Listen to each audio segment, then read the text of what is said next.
Niels Bohr, le père de la physique quantique, a dit « Quiconque n'est pas choqué par la théorie quantique ne la comprend pas ».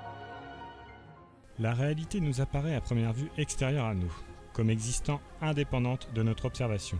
La matière a l'air parfaitement solide et l'existence du monde physique semble régie par des lois et des forces en dehors de notre contrôle. Nous sommes convaincus de percevoir, ressentir et toucher un environnement matériel, distinct de nous, un monde persistant et autonome. Mais comment pouvons-nous en être vraiment sûrs?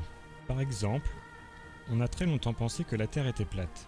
Pratiquement personne ne remettait en cause cette supposition. Une fois encore, il y a une supposition que peu de personnes questionnent aujourd'hui, celle que la réalité existe indépendamment de l'observation. Le matérialisme était le positionnement de beaucoup de scientifiques au tournant du XXe siècle.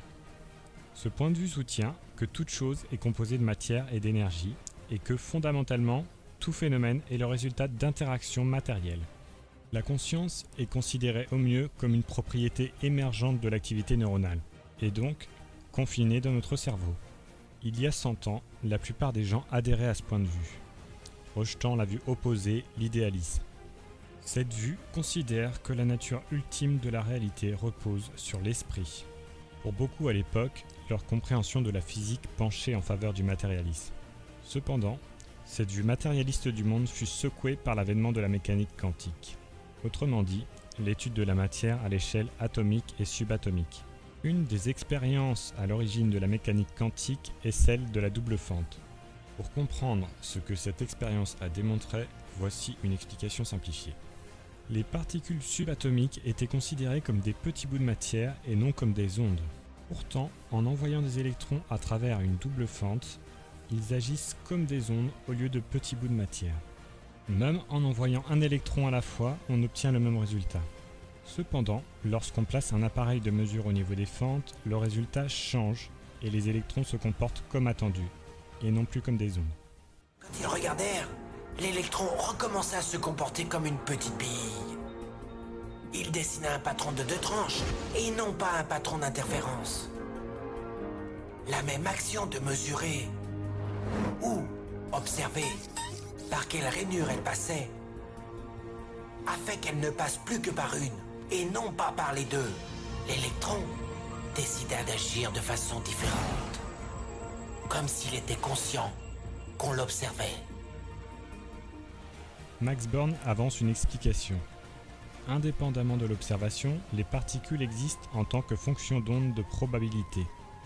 Cette dernière représente un ensemble de potentialités plutôt que des objets réels. L'acte même de l'observation provoque l'effondrement de la fonction d'onde de probabilité sous forme de matière. La conclusion fut donc que la matière n'existe pas indépendamment de l'observation ou de la mesure, bouleversant ainsi complètement la vision matérialiste. Le bon sens qui voudrait que les objets existent de manière objective, indépendamment de notre observation, devient obsolète lorsque l'on considère la physique quantique. À l'époque, tout le monde n'aimait pas la conclusion qui se dessinait. Certains pensaient, et certains pensent toujours, qu'il doit y avoir une autre explication et nomment ce phénomène le problème de la mesure. Si vous voulez voir la peur dans les yeux d'un physicien, vous n'avez qu'à prononcer ces mots. Problème de la mesure. Voici en quoi ça consiste. Un atome n'apparaît à un endroit précis que si vous le mesurez.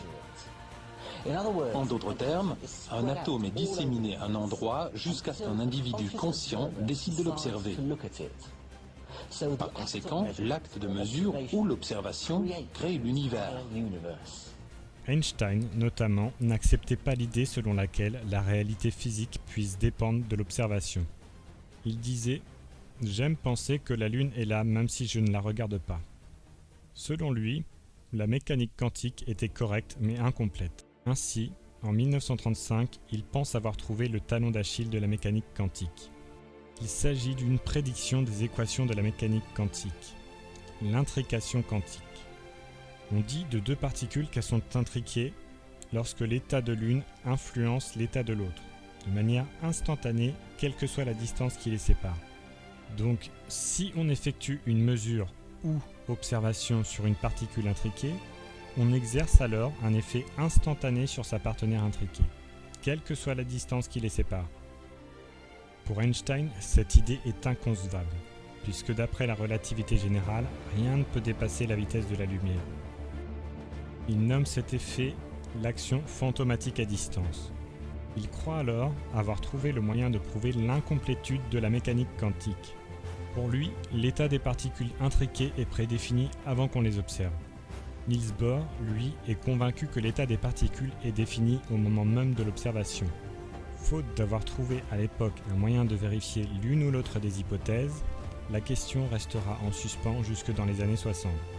À cette époque, John Bell imagina une expérience théorique et proposa une équation capable de départager les deux points de vue. Si le résultat de cette équation était inférieur à 2, alors Einstein avait raison et les propriétés des particules sont définies avant qu'on les observe. En revanche, si le résultat est supérieur à 2, c'est Bohr qui avait raison et les propriétés des particules sont définies au moment même où on les observe. Cette idée put être testée en 1982 par le physicien Alain Aspect. Il mit au point une machine capable de reproduire cette expérience. Les résultats ont démontré que l'action fantomatique à distance était bien réelle. Cela confirma ce que Niels Bohr prédisait, à savoir qu'avant l'observation, les particules n'ont pas de propriété ou d'emplacement défini. L'acte d'un observateur conscient crée donc l'existence des objets physiques et des propriétés associées. La clé pour comprendre ce qui se passe est que la matière n'existe pas en tant qu'onde d'énergie avant l'observation, mais en tant qu'onde de probabilité non localisée avant l'observation. La probabilité quantique n'est pas l'endroit probable où est l'atome, c'est la probabilité de trouver l'atome à un endroit particulier. Autrement dit, l'atome n'était pas quelque part avant qu'il soit observé là. Des expériences récentes menées par une équipe de scientifiques à l'université de Vienne, en Autriche, fournissent les preuves les plus convaincantes jusqu'à ce jour, qu'il n'y a pas de réalité objective, au-delà de ce que nous observons. C'est vraiment l'observation qui crée la réalité. Ils ont découvert que si l'équation de Leggett était violée, ainsi que celle de Bell, même si l'on admet des influences instantanées, les mesures quantiques ne collent pas avec l'idée d'une réalité objective. Au lieu de passivement l'observer, en vérité nous créons la réalité. Encore dit autrement, une réalité indépendante de l'observation n'existe pas.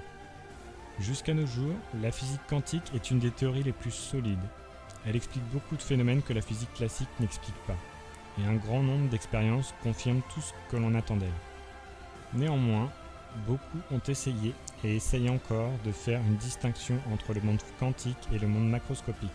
Pourtant, les inventions modernes qui reposent sur la mécanique quantique, telles que le laser, le transistor, le circuit intégré, permettent de faire fonctionner nos ordinateurs.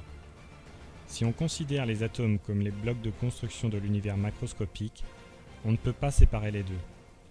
Dire que le monde macroscopique échappe aux lois du monde quantique, c'est un peu comme dire qu'une maison échappe aux forces qui agissent sur les briques qui la composent. Toutes les choses que nous appelons réelles sont faites de choses qui ne peuvent pas être considérées comme réelles. Les atomes ou les particules élémentaires elles-mêmes ne sont pas réelles. Elles forment un monde de potentialités ou possibilités plutôt que des choses ou des faits. Ayant consacré toute ma vie à la science la plus rationnelle qui soit, l'étude de la matière, je peux vous dire au moins ceci à la suite de mes recherches sur l'atome. La matière comme telle n'existe pas. Toute matière n'existe qu'en vertu d'une force qui fait vibrer les particules et maintient ce minuscule système solaire de l'atome. Nous devons assumer derrière cette force l'existence d'une conscience et d'un esprit intelligent. Cet esprit est la matrice de toute matière. Je considère la matière comme dérivant de la conscience. Nous ne pouvons aller au-delà de la conscience. Tout ce dont nous parlons, tout ce que nous voyons comme existant suppose la conscience. La conscience ne peut être décrite en termes physiques, car la conscience est absolument fondamentale. L'étude du monde objectif nous mène à la conclusion scientifique que le contenu de la conscience est l'ultime réalité.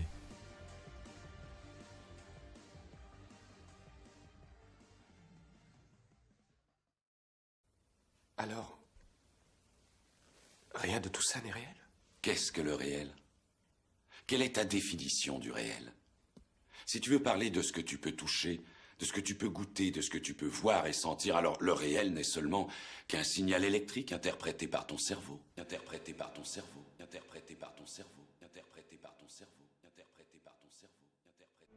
Nous créons et percevons notre monde simultanément. Et notre esprit s'en sort si bien que nous nous en rendons même pas compte.